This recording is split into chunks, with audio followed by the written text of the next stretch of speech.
Gilbert Hurd lived in Melsonby from 1922 to 2014, except for his time in the Navy during World War II. No history of Melsonby could be written without his enormous contribution. His excellent history is available to all on the internet, so here's just a flavour, read by Mike Moran. This was located on what is now the west end of the village green, opposite the telephone box. The blacksmith I first remembered, from the mid-20s up to the last war, was a man called George Shaw, assisted by his son Stan. They lived in number 24 East Road.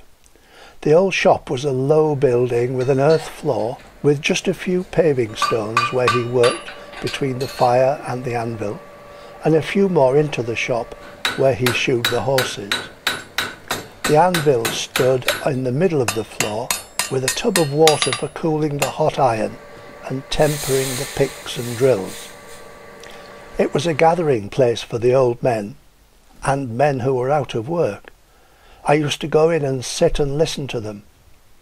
Sometimes Mr. Shaw would let me sit on a little swivel seat fastened to the wall near the fire, and I used to pump the long handle up and down to work the bellows that kept the fire going. You hadn't to pump too hard, or you soon got to know about it. When you sat too close, there was always a danger of flying sparks when he was hammering a piece of hot iron on the anvil.